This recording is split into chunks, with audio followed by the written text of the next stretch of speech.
پائے تکمیل تک نہیں پہنچ جاتا. یعنی انسان کا عمل جب بدلتا ہے تو دل کے اندر بھی یہ معاملہ کئی مراحل سے ہو کے گزرتا ہے، پھر ایک انسان کمیٹڈ ہو جاتا ہے. دل پر سب سے پہلے جو چیز نازل ہوتی ہے یا جو چیز دل کے اوپر اترتی ہے، یہ پہلا خیال ہے. اس کو خاطر کہتے ہیں. مثلا فرض کریں کہ کسی کے دل میں اپوزٹ سیکس کے بارے میں کوئی پہلا خیال آتا ہے. یہ پہلا خیال جو ہے یہ خاطر ہے، یعنی اس نے ابھی دستک دی ہے دل پر. فرض کریں کہ ایک انسان یہ چاہتا ہے کہ میں جس کے بارے میں خیال آیا دل کے اندر اسے گھوم کر دیکھ لوں، تو انسان اب محسوس کرتا ہے کہ یہ محض خیال نہیں رہا، اب بات آگے بڑھ رہی ہے، کیونکہ گھومنا تو عمل ہے اور اس عمل سے اور کام شروع ہو جائیں گے.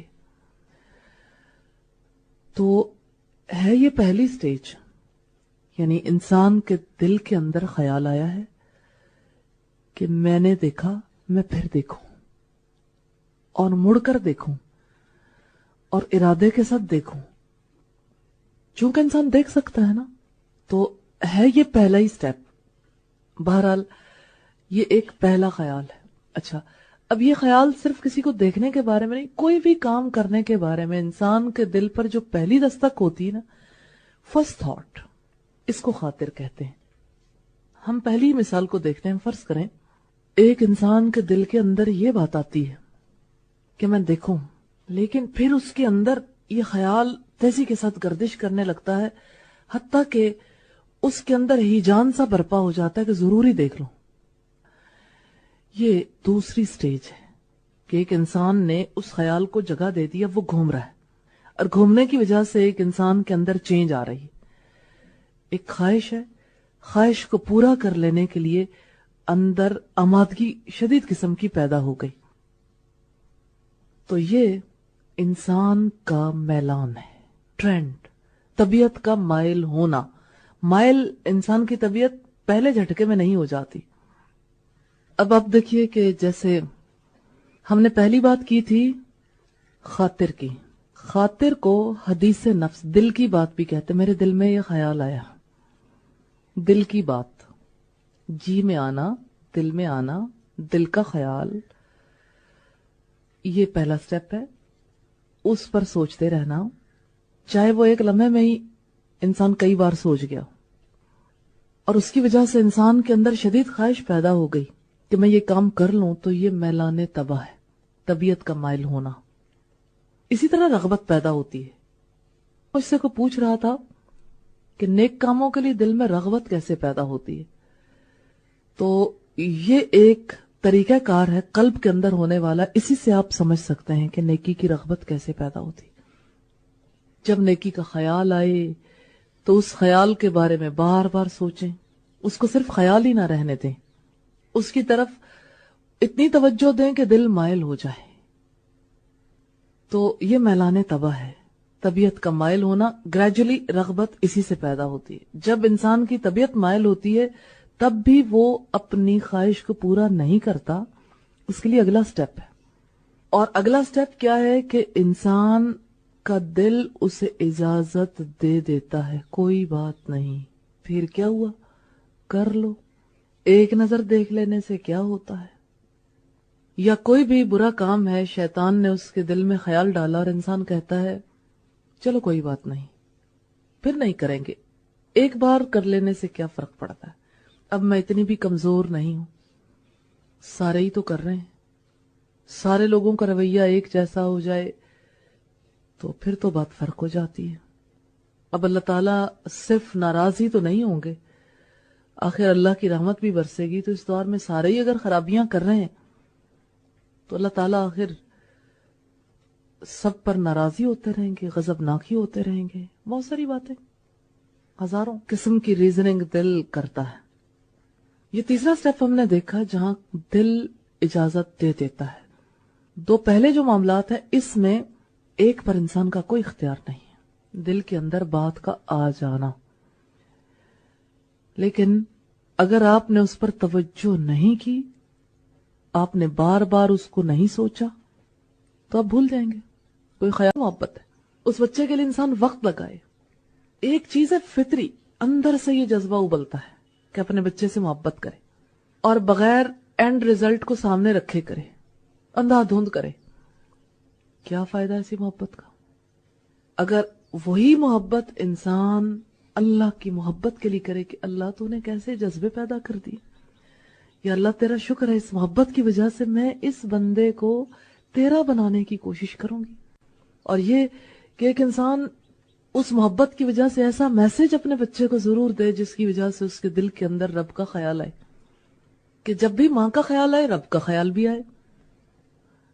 تو آپ نے اپنے بچے کی اس محبت کو جو آپ کے دل کے اندر پیدا ہوئی اسے یوٹیلائز کر لیا، اس کے اینڈ ریزلٹ کو سامنے رکھ کے کہ اس محبت کا انجام اللہ کی رضا کی صورت میں ملے گا، اللہ راضی ہو جائے گا، اس کا مجھے اجر ملے گا. اور اندھا دھند محبت کی تو اس کی وجہ سے کیا ہوگا؟ کر کر کے منتیں تیری عادت بگاڑ دی، دانستہ ہم نے تجھ کو ستم گر بنا دیا. ایسا نہیں ہوتا.